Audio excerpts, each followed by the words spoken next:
So, although my podcast is closing, it's because the pain that I needed to work out in this podcast has now closed. And we put it to rest with beautiful flowers adorned, perfumes and candles and incense. We give it its time and appreciation for what it provided. This podcast provided so much for so many that I really want to just give it its respect for the time that it was here.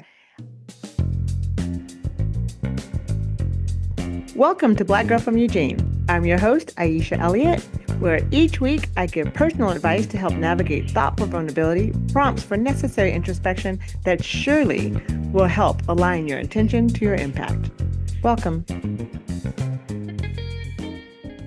Welcome to the final episode of Black Girl from Eugene podcast. I'm your host, Aisha Elliott, and I am always and deeply grateful for your time and energy of listening to this podcast and hoping that something from this little conversation or monologue, as it were, gives you pause, gives you inspiration, gives you new perspective, and that even though this is the last podcast of Black Girl from Eugene, there has been at least a few years of recordings that are absolutely available to you to listen back to, and hoping that you can find an endless amount of encouragement within those podcasts. Last week I mentioned just transformation of reality once your healing has reached another level of engagement. And I want and I hope that as we talk about this, it goes into a space in your mind that allows you to sit back and reflect on whether or not you have done enough self work to show up in a new way. Because this is the time, right? Everything and all the things that you have done in the past need to be done.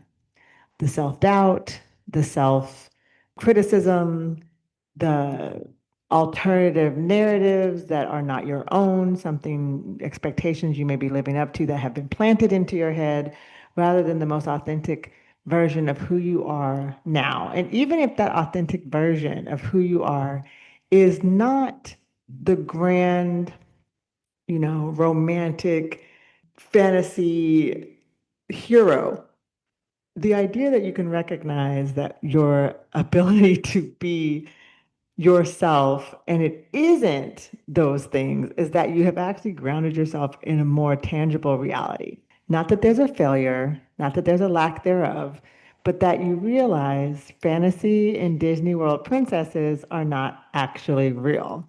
And someone who is a hero to you and in your life most likely didn't do something fantastical, didn't do something that, it's kind of like that idea that everyone who plays basketball wants to be an NBA star. You can't always be the star, but does that mean you failed? No. So it's just about the reality of who you truly are and who you truly can show up as without sacrificing you, without having to coalesce to what is deeply uncomfortable, not because it's transformational, but because it's against your values. Two different types of uncomfortability I'm talking about there, right? There's so many times that we wish we would have said no, but somehow we just keep saying yes. And then going deeper and deeper inside of ourselves in terms of why we continue to be in places that we don't want to be, around people we don't really like, doing things that we don't really care about. And we all, not all, of course, I'm being general, but we then start to question, life choices. But the truth of it is, it is life choices, but really it's about the ability to see ourselves in a light that actually lives in reflection of our self-value. When we take the opportunity to just bend over for the lack of better words. It's a sacrifice, one that when you're not ready, you will give excuses for, you will, pretend that there was no choice. You will say the obligation is higher than the choice, those type of things. And no judgment, like 100%. I have been 100% there many, many times. The difference is when I am there, I recognize that I am making that choice, and that choice is in sacrifice to me. And I will not continue to sacrifice myself and my spiritual being for a narrative that is not my own. The strength of allowing people to be who they are and the strength to walking away when they are no longer someone that feeds your energy is bigger, deeper, more transformative, more rooted in growth than it is to have sacrificed your value in order to make someone happy or comfortable. If you live long enough, you know life just isn't comfortable. So when those beautiful moments of cool breeze on a hot summer day come through, or wonderful warm coffee on a cold, bitter day, those moments of joy and comfort that's what's real. Not everybody gets a Nobel Peace Prize, no matter how much you jump up and down and scream you want one. Not everybody, gets to be world renowned, right? That's not everybody's role. So as I complete this podcast, knowing that this time and relationship with the podcast was profound for me, hopefully impacted some of you, that it served its purpose for what it was. And like I said previously, it was a vehicle for self-expression in a time where I felt quite gagged, and not in a good way. I felt gagged in terms of I could not speak. No one would allow me to speak. No one wanted to hear what I had to say as a Black woman. So therefore, I created a platform to do it myself. And it worked. It worked very well. I feel very, very, very solid in my feet. I have continued to make difficult decisions, no matter what it looked like to other people watching me make it. I have made decisions that are more aligned with my values and my authentic choices than anyone else could actually comprehend, which is fine. It was difficult at first, but necessary in the end, and it will continue to be necessary in the end. So I just want to give the time and the space to give. If you need permission, then here it is. You know what I mean? I also want to just remind you that, we're in a world that feels like it's falling apart, and we do recognize that when we fall apart, it's to open up. But, as somebody who has worked in diversity, equity, inclusion, belonging, sociology, all of the things that I have taught and shared over the years, to watch people not know what to do right now is infuriating, I'm not gonna lie.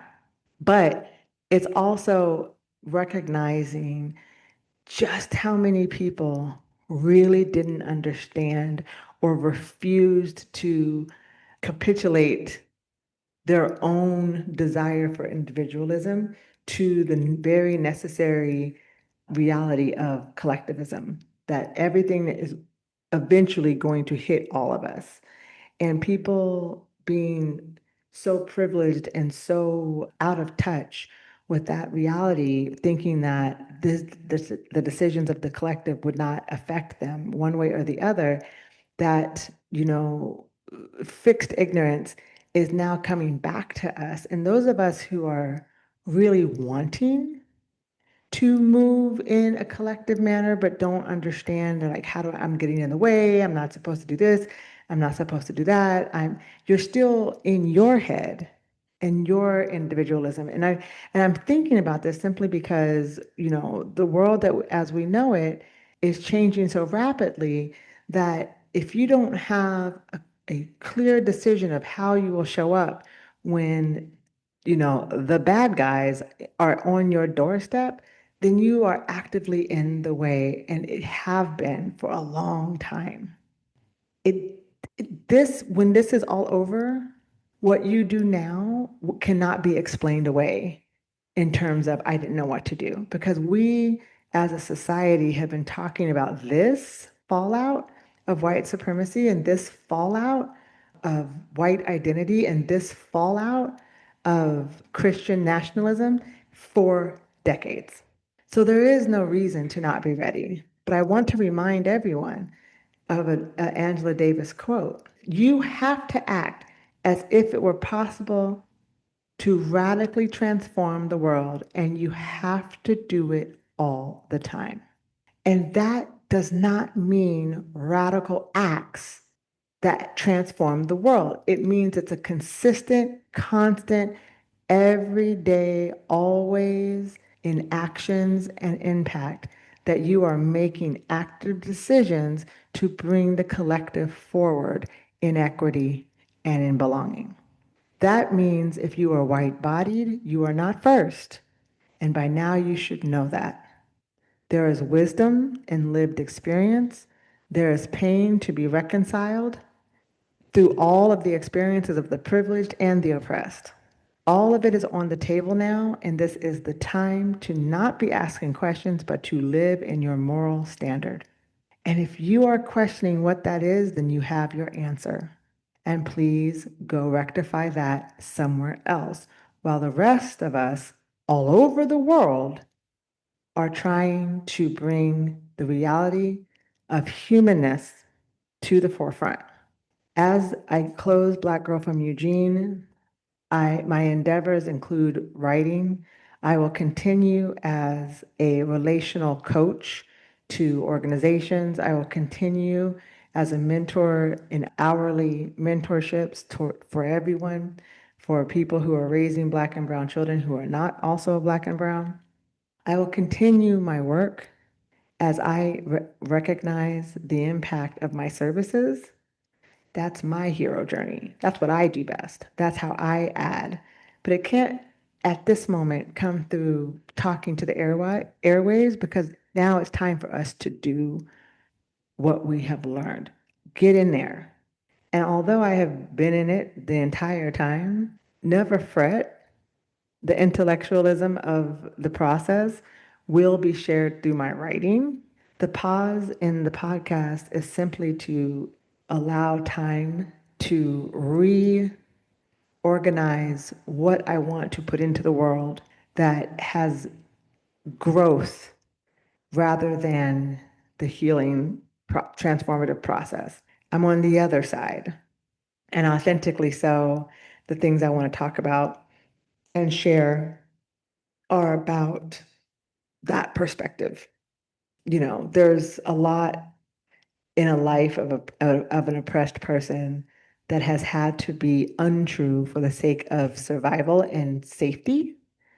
And what I love most about this moment in time is that there are so many of us who are absolutely unwilling to hide ever again.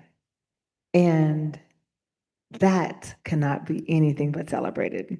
So although my podcast is closing, it's because the pain that I needed to work out in this podcast has now closed. And we put it to rest with beautiful flowers adorned, perfumes and candles and incense. We give it its time and appreciation for what it provided. This podcast provided so much for so many that I really want to just give it its respect for the time that it was here. I do believe that I, in the future, may create another podcast in another fashion, talking about other things.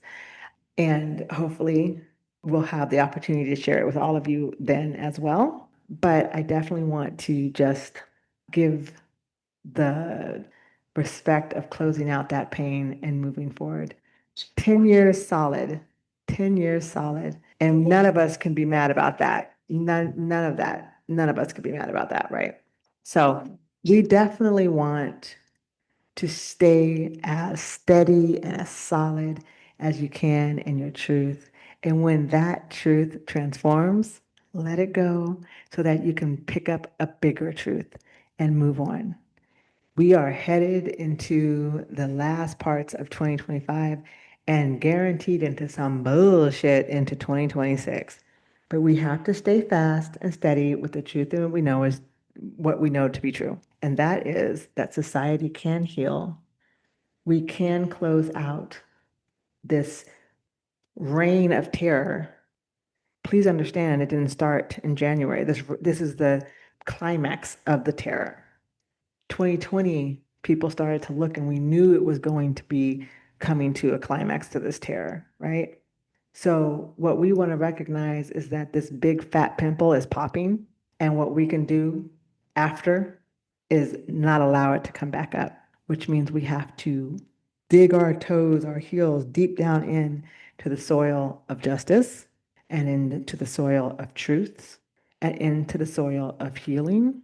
That does not mean forgetting. That does not mean dismissing. It means people who have represented this systemic oppression have to name it. We cannot keep giving metaphors and soft language around the truths of the oppression that people have endured and are currently enduring. And stop the madness, stop the language, stop the bypassing in its tracks. It can no longer be tolerated. Otherwise, what will happen is it will fester, just like this culmination of terror has festered over the 2, 3 decades, 4 decades in the United States. It has festered, and we allowed it to continue. If we don't stop this in its tracks unequivocally, we will just continue the cycle. So this is why it's important to give a stop date, an end date to whatever you are letting go of. Give it a date. Today is the day I do not return to that. Today is the day I work on this, and I will continue to do that until it's time to move and progress forward from there as well, step by step, without turning back due to comfort or familiarity, moving forward into uncertainty with moral clarity. That is what I wish for you.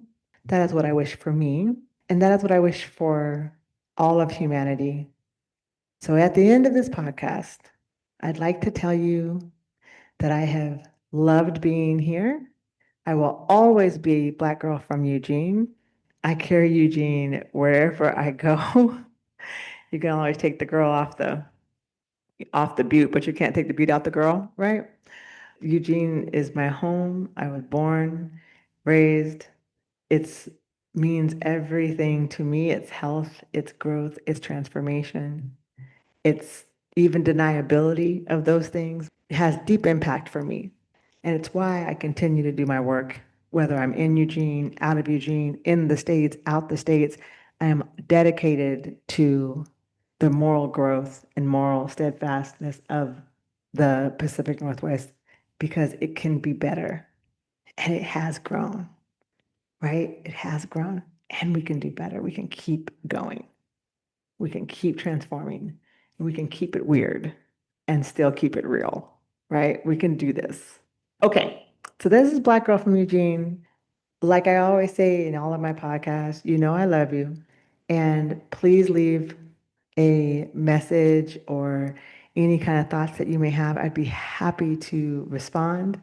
I'll be happy to keep in touch. Please follow me on Substack. I occasionally am writing for the Eugene Weekly. I am writing for United Way. Follow me where you can, and hopefully you will catch the next endeavors, and I will be able to see you out in the world. You know I love you. Goodbye. Thank you for listening to Black Girl from Eugene. Please subscribe, rate our show, and give a comment. Anything that you have to say and to contribute is welcomed and just helps the podcast grow. We really hope to see you each week. And until then, stay strong, stay connected, and we love you.